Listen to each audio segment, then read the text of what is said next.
Now, a little bit back about the history of the psytrance community. It's a very big scene in Israel, compared maybe to Woodstock in the States. Obviously not as big, but it's a very big community.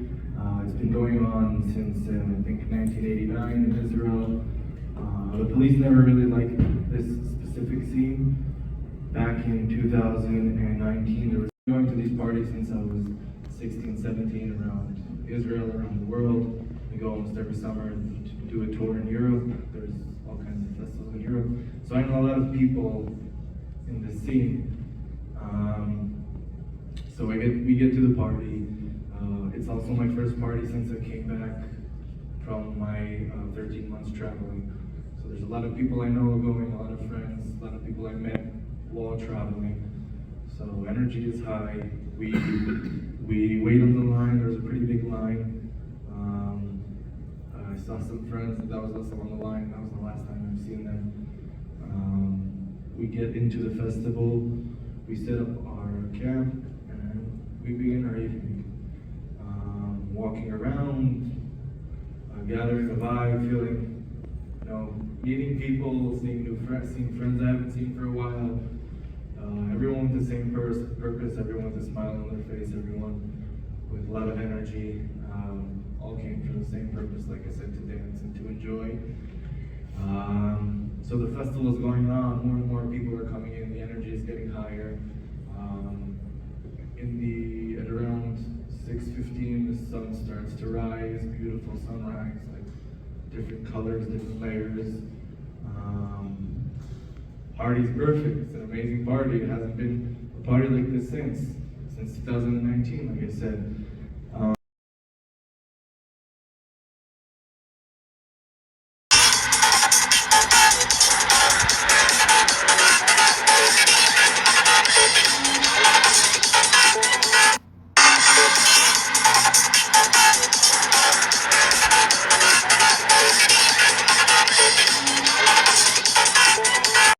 I bumped into two of my friends. I'm with Asaf. I bumped into another two friends, and I tell one of my friends, I tell him, doesn't this remind you of the parties back in the day from like 5-6 years ago? For us, it's back in the day. I'm still young.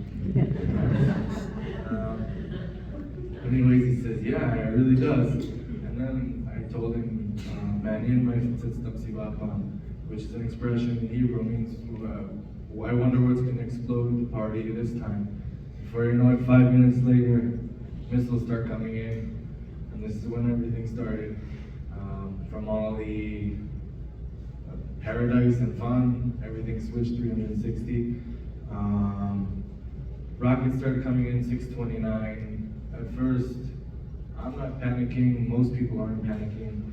Like I said before, it's normal to have rockets in Israel, especially in holidays, especially on weekends. They don't want us to be calm. So people, some were panicking, some were not. 2 minutes after everything started, they stopped the music. They sang on the microphone, everyone evacuate now. People are kind of walking, some are running, but most people are, taking videos and laughing and whatever. Nothing serious, just a few missiles. So me and two of my other friends, we walk towards the exit. In the exit, I bump into one of my friends. We had a little chat. I even took a video. That was the last time I saw him. His name is Eliyahu. Until today, he's kidnapped. Anyways, after a few minutes, I start to understand. Okay, this is serious. It's already 10-12 minutes straight of missiles non-stop. That's not normal. Like that. Usually, when it happens, it's a few minutes. You stay in the shelter and keep on with your day like nothing happened. So I tell two of my friends, okay, let's try to find a place to get cover. Now the festival's in the middle of a forest. There's only thin trees, dirt, no boulders, no rocks, no nothing to really hide from. So we go behind this thin tree with our backs towards Gaza. And my friend Lotem, she started having kind of a panic attack. I was trying to calm her down. She gets a phone call from one of her friends that was also in the party. her friend asks her, Lotte, where are you? We're coming to get you. And she explained to her where she was. A minute later, a car comes rushing by. She goes in the car. She leaves. This is around 6:45. So I'll touch her story really quickly. She gets to the road 232, driving towards north. There is police, which weren't police, or Hamas dressed as police. Told her to go into kibbutz, I don't remember, one of the kibbutzim. Her and a bunch of other cars. They were waiting there. A few terrorists did an ambush, started shooting everyone there. She somehow managed to escape. She went into this pipe, sewer pipe. She said I wouldn't even fit in the sewer pipe. And she was there for around 5 hours until the army finally rescued her. She's fine today, thank God. Back to my story. So we're behind the street. Lotem leaves us. Me and Asaf, my friend, they tell him we have to find a better place to get cover. So we get up, we start running until we see this kind of ditch in the ground. I guess it's from rain. We go into this ditch. At this point, it's already 20 minutes straight. Missiles non-stop. So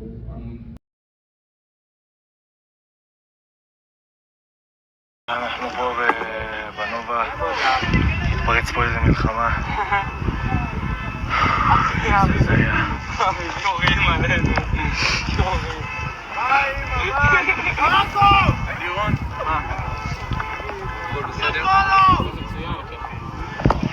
וואי, הלוואי שיזרקו עלינו נשקים. תראה, וואי. תראה.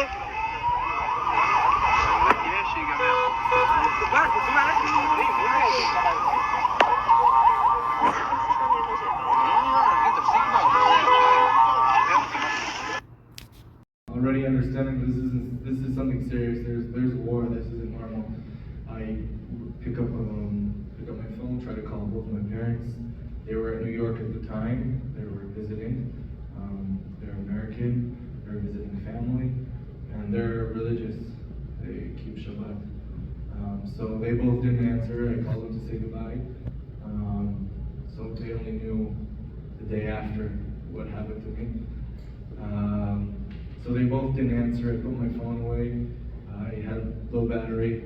I was starting to get already some phone calls. I didn't touch my phone. I told my friend Asaf, okay, let's get out of here. We have to get out of here. This isn't normal. So we get up, we run towards the car. We get in the car, and then Asaf says, wait, what about Esther, the girl we picked up in the beginning? So we go back into the festival ground, we start looking for Esther, we find Esther, we bring Esther with us, go back into the car, and again we are starting to leave, we start leaving with the car. Now, there is a road 232, which is the closest road, is right after the festival. And it's basically a one-lane road, both sides. And in this festival, it's in the fields, almost 4,000 people are trying to run away from their life, so there's crazy traffic jams. Nowhere really to go because that's the only way out. There's no other roads. One way is Gaza, one way is the 232. That's your only lane. I mean, maybe if you had a 4x4, you can go, but most people had private cars. So everyone's trying to get out. There's chaos, screaming, honking, alarms going off. And as we're trying to go out, there's this kind of domino effect. People, someone getting out of the car, laying on the ground. So everyone's doing the same thing because no one knows what the hell is going on. So this is happening for a while. At some point, Asaf and Esther said, we shouldn't go, let's just stay here. And he actually parked the car, and he said, okay, we're not going. And then me and him got into this whole argument for a few minutes till he agreed to drive. We go back on the road, again, same thing, domino effect, till we take a turn already towards the road, and then the machine guns started coming in like crazy. It still didn't hit us, but you can start hearing the machine guns. Crazy. It wasn't normal, the machine gun sounds. Still kind of domino effect going in out of the car, going out of the car, till we finally get to a fork in the road on the 232. There's either right or left. We were gonna take a right because left was completely jammed.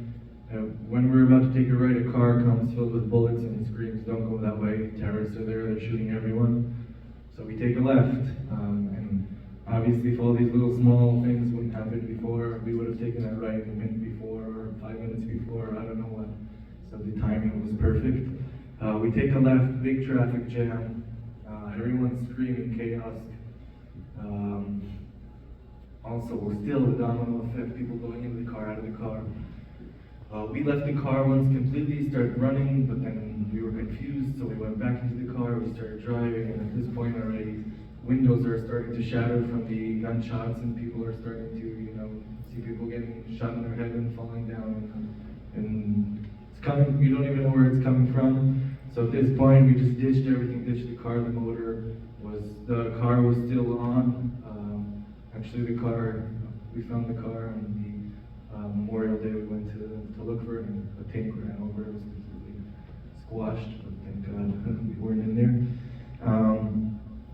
So we're running north. Bullets flying over your ear. I look back and you can see the terrorists in a white tender, all dressed in black from head to toe, having machine guns, just shooting at everyone with hate in their eyes. We run north. They also came from north, so we kind of closed in from both sides. Like I said, it's a one-lane road, so there's nowhere really to go. It's fields or whatever, so unless you don't have a 4x4, you can't really get out of the situation. We run towards the fields. Now it's October. In October it's still hot in Israel. Israel's a hot country. And they just plowed the ground, so the fields were kind of like, think about there's a road in the field, so you can see whoever's running the fields, whoever's on top of that advantage. So they also have the advantage of the terrorists. So around 400, 500 people running in the fields. People, same thing, getting shot, falling down. Bullets coming from everywhere, flying over our ears. Slowly, the amount of people are getting less and less. People are obviously getting murdered. So we're running for our lives. It's me and Asaf. We lost Esther, the girl who came with us. She's also fine today, thank God. I don't know her story, but we had contact with her after. So we're running till we get to this kind of downhill. There I see another friend of mine that I know. Her name is Ofik, and she was having like a panic attack. She was just laying there shaking and crying. I had a little bit of water. I told her, "Listen, Ofik, I have a little bit of water. Come with me. Trust me. I'm with you. Don't worry." She gets up, and at this point, it kind of gave me, I don't know, some kind of courage or whatever, because seeing someone you know that needs help, I understood. Okay, we're on this alone. There's no police. There's no nothing. So me, her, and Asaf, and her friend Ophir are running until at this point I'm already okay. I have to start helping people. So I turn around, I see a few other girls running behind me. Very afraid, with sweaters on, and it was hot outside. It was probably like 35 degrees already. I tell them, "Give me all your belongings that you don't need. I'll put it in my bag." I had a pretty empty knapsack. All this is while we're running. Then I started screaming there, "Everyone trust me. I was a commander in the army." I wasn't a commander in the army. I know where I'm going. I didn't know where I was going. People trusted me. I wouldn't trust them, but people trusted me. So we're running in the fields, and like I said, people are, like, as time started, maybe 400, 500 people becoming less and less by the minute, by the second. So I see this kind of bush tree. It's called shita. It's like a tree with thorns, but it's not a tree like you think they would climb up. It's kind of looks like a bush, but it's not. Anyways, so I screamed. I was feeling already tired, and I couldn't run anymore. So I screamed, "Everyone get in the bush." A few kept on, but at the end of the bush, six girls went in the bush, and 4 guys, which was me and my friend, 2 other guys, and 6 other girls. So the time is around 9 a.m. Well, it's already 2.5 hours since everything started. Um, so the girls were very young, from the age 18 till age maybe 24. I was the oldest there, and I'm only 26. I was actually 25 then, so I was only 25. All young people came to enjoy, like I said. So we're in the street together. The girls are having panicking attacks, throwing up, shaking. As guys, some of us were calm, so whoever was calm helped calm the others. Thank God I was calm that day. So we're in this bush tree, and of course we hear all the gunshots. Fields are going on fire, trees are going on fire, missiles coming in nonstop, and we're here. 1 hour passes, 2 hour passes, 3 hour passes. We understand we're gonna be here for a while. Of course, we try to get contact with all the authorities, the police, the army, whoever we could. Some of them didn't answer, some of them said we can't help you, some of them said hang on. No one ever came. Earlier at 9 a.m., I had like 3% left. I got called from the army. I answered, and my commander says, well, where are you? There's war. And I tell him, there's war. I hang up the phone. I call another friend of mine. I tell her, listen, my name is going around the internet. Please make sure that people know that I'm alive. I gave her my friend's phone number and my phone. My battery drained out, and I didn't have my phone for the whole day. So one of the guys that was with us, his name is Ophir. He was speaking with his dad. Now his dad is from Gadera. Gadera is around an hour away from where we were on a normal day, not when there's war. Of course, he had to find a different way to get into where we were, because we were in the middle of the fields. So his dad started coming towards us at around 1:30. He's in contact with his dad. 1:30 we hear in an Arabic accent, who's there, in English. We all completely keep silent, lay on the ground. Then again he asks us, who's there, a few times. We don't answer till he approaches the tree. A Palestinian from Gaza, probably in his 40s, enters the tree.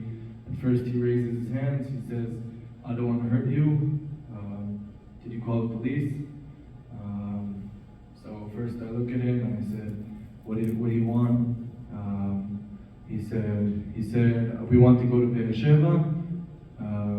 Come with us. And as he was speaking, another one came in the tree, and another one, and another one. Till there were 13 guys from Gaza who invaded Israel.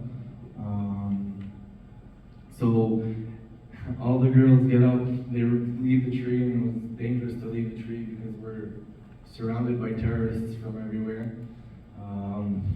And you know, the second they see someone they shoot, they don't think twice. So they leave the tree, they run away, they were panicking. Only the guys did, and one girl. Me and Ophir were the only ones that were calm. So I turn around and look at Ophir and I tell him they don't have weapons in Hebrew. I tell them they don't have weapons. Adamav, until the death. Like if they do something, we're not giving in. So we're kind of having this weird conversation. They only spoke English.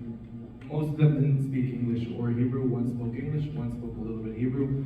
I'm speaking to the guy who speaks English, and he's telling us, come with us to Beersheba, come with us, we'll help you. The other one that speaks a little bit Hebrew, he was more aggressive. He kept asking, you didn't call the police, right? You didn't call the police. The police aren't coming. So we're having this whole weird conversation till I finally said, okay, leave us alone. The police are on their way, leave us alone. And then they said, no, come with us, no, come with us. And we said, no, we're not coming with you. And then I guess more friendly one, you can call it, he spoke English. He said, okay, no problem, we'll leave you alone. The one that spoke a little bit Hebrew, he was more aggressive. And then I understand a little bit Arabic. they were arguing between them. He said, no, we need them to come with us. We can't go there alone.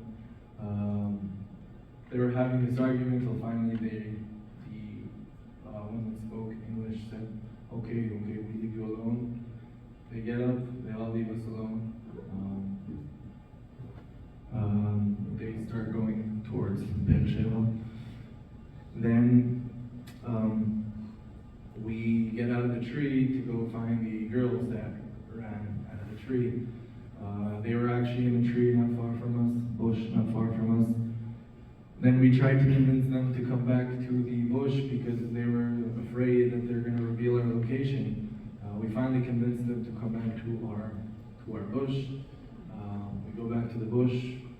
The more aggressive one starts sprinting back towards us. He's all sprinting towards us, and he tells us, come with us right now to Beersheba. You have no choice. Hamas are almost here. You have to come with us. Me and Ophir, the other one that was calm, we said, we're not coming with you no matter what. And then he said, you're not coming with us? Okay, no problem. Don't worry. So we go back to the tree, and we're like, what should we do? It really sounds like he's kind of, saying he's going to tell us where we are, where our location is. Anyways, it's already 2 o'clock. Ophir's dad's on the way. There's these Palestinians from Gaza who found us, who saw us, which we think maybe they're going to tell us. We don't know what to do.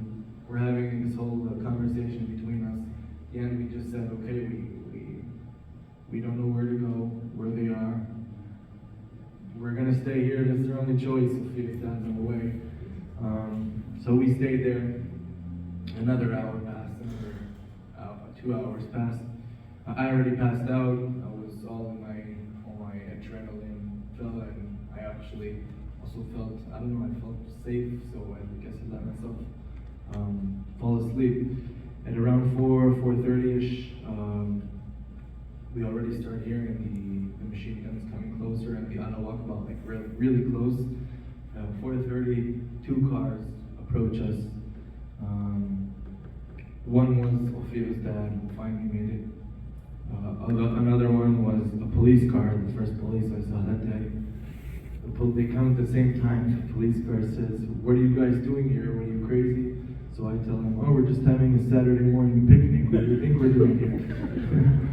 And he says, you have to leave right now. There's 100 meters away from here, 4 terrorists coming this way. We get immediately in the car as we start driving. And in the car, there were 7-seater car, and we were 12 altogether with the driver and his friend. So we're 3 people are on top of me, sitting like this, I'm sitting like this. The whole back is packed. Of course, the worst scenarios, no gas, the red light's on. As we start driving, they started shooting at us, the terrorists. So if he would have come a minute later, who knows, would have been, who knows, we know what it would have been. So we're rushing out of the fields under fire, real war zone, like I said, till we managed to get to a gas station. It wasn't too far away.